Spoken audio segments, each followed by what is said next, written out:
कुछ तासुर इस तरह दिया जाता है कि शायद मिसाइल्स में हम पीछे हैं। जिस तरह इंडिया के जो मिसाइल्स हैं उनके एक जो अग्नि 5 है वो 5000 किलोमीटर दूर की रेंज है, और जो हमारे पास शाहीन है, शाहीन 3 आई थिंक, उसकी 2700 किलोमीटर रेंज है। और इस तरह क्या हम अब मिसाइल में अपने आप को हमें ज़्यादा इसमें काम करने की ज़रूरत है। हमने एक रॉकेट फोर्स भी बनाई है, इस सब को मैं रॉकेट फोर्स के साथ जोड़ना चाहता हूँ कि वो रॉकेट फोर्स का असल क्या काम होगा। क्या जो हम थोड़ा सा पीछे हैं इंडिया में मिसाइल सिस्टम में, उसको बेहतर बनाने के लिए ये रॉकेट फोर्स बनाई है, या इसका कोई और भी काम होगा, कोई और भी जिम्मेदारियाँ होंगी?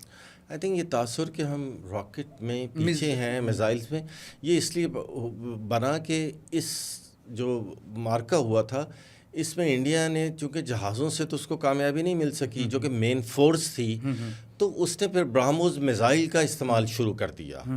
और ब्रह्मोस एक अच्छा बहुत इफ़ेक्टिव मिज़ाइल है, तो वो मिज़ाइल आए तो और हमारे उन्होंने कई जगहों पे आके वो गिरे भी, तो उससे ये तासुर मिला कि शायद वो मिज़ाइल में हमसे आगे हैं। मेरे ख्याल में इस तरह की परसेप्शन नहीं होनी चाहिए। हमारे पास बड़े अच्छे इफ़ेक्टिव मिज़ाइल्स हैं। मिज़ाइल की असल में कभी प्रेफर नहीं किया जाता कि जो दो न्यूक्लियर आर्म कंट्रीज़ हैं वो मिज़ाइल एक दूसरे के साथ एक्सचेंज करें, बिकॉज मिज़ाइल को कंफ्यूज भी किया जा सकता है कि ये न्यूक्लियर आर्म भी हो सकता है। तो ये एक बड़ी ख़तरनाक गेम होती है और पाकिस्तान कभी भी इस गेम में इंगेज होना नहीं चाहता था। इनफैक्ट इस मार्के से पहले तो ये सोचा भी नहीं जा रहा था कि एक दूसरे की तरफ मिज़ाइल दागे जाएंगे, और इंडिया ने मतलब इस एक न्यू नॉर्म जिसको कहते हैं वो बना दिया। और लेकिन ये ट्रेंड ऑब्वियसली कोई अच्छा ट्रेंड नहीं है।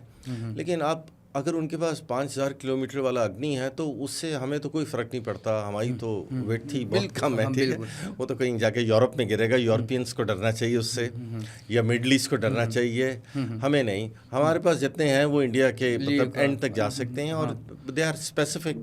हमने हमेशा से अपना एम बताया हुआ है कि हम एक मतलब एक डिफेंसिव मतलब पॉइंट ऑफ व्यू से हम उसको करते हैं। हमारे ऑफेंसिव एम्स नहीं है, बट जब होगा तो फिर हमारे पास ऑफेंसिव पावर जो है वो उससे कोई कम नहीं है। सर, हम